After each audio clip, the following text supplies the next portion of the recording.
I had my time again. Good evening. This is the Late Report. Well, the infamous Blob building at the foot of Queen Anne Hill was finally demolished this week. One ugly white blob building down, one to go.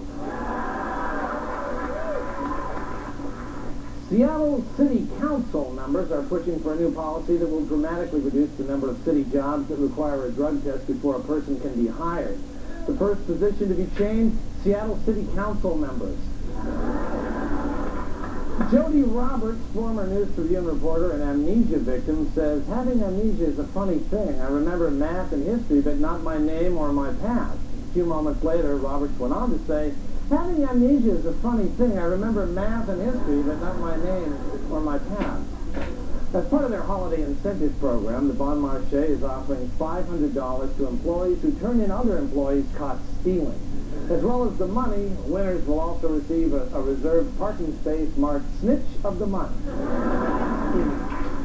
Relationship expert John Gray will appear at the Paramount Theater December 5th to discuss his new book, Mars and Venus on a Date.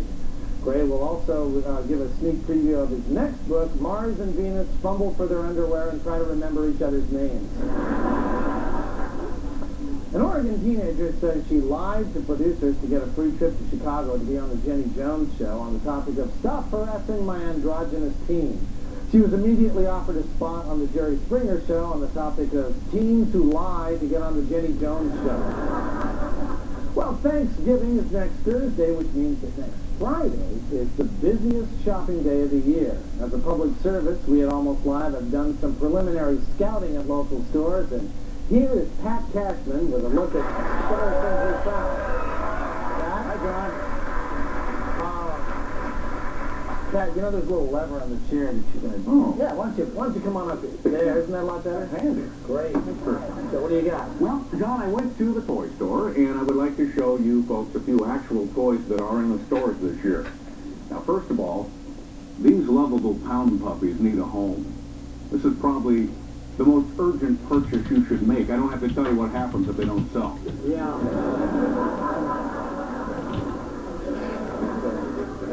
Here's the Play Doctor kit. Uh-huh.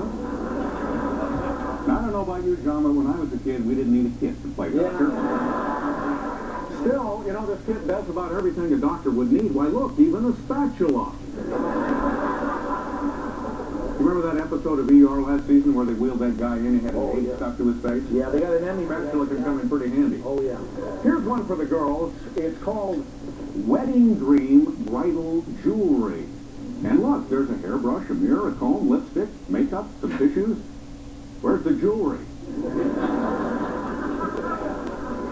Well, apparently that's part of the dream. Apparently so.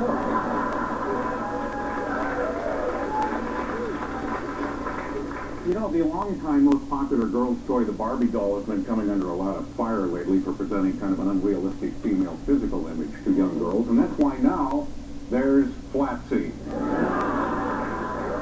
And there's the marketing slogan, she's flat and that's that. Now, if I remember, Barbie had a boyfriend, Ken, right? Yeah, that's right. Does Flatsy have a boyfriend? Yeah, Stubby. So,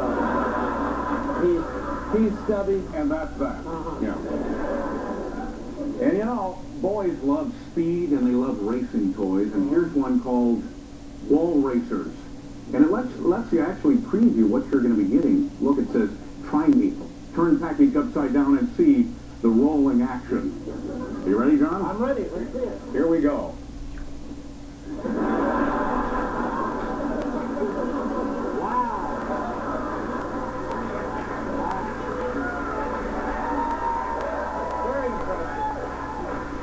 Isn't that a rush? Yes, it is. Yeah. Wow. But I have to say, I'm mostly just very confused about what kinds of messages a lot of toys are sending to our young people. For example, you have a dog, he likes to bite and chew things. Here's a chew toy for him. That's Linus from Peanuts. What better object would you like your Rottweiler to learn to chew on than a small, frightened child? And finally, last year's big seller was the Tickle Me Elmo, and now they're selling this one called Teach Me Elmo. But what's being taught here? Why is the word hand right there?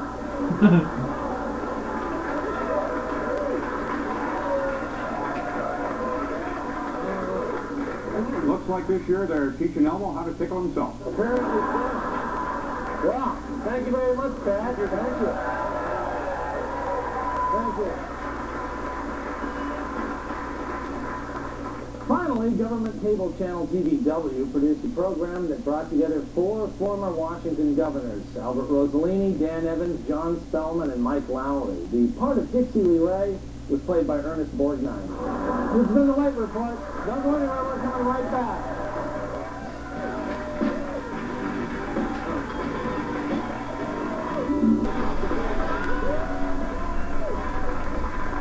Thank you very much. That is all the time we've got, but before we go, King TV and Kong TV are welcoming Penn and Teller to the Moore Theater next week. They don't know it yet, but some of our audience members are going to win some tickets to Tuesday's show. And if you'd like some free tickets to that show, also get ready to dial the phone. We'll give you a pair of tickets to each of the first 5 people who call us at 206-421-5555. That's 206-421-5555. Bye-bye.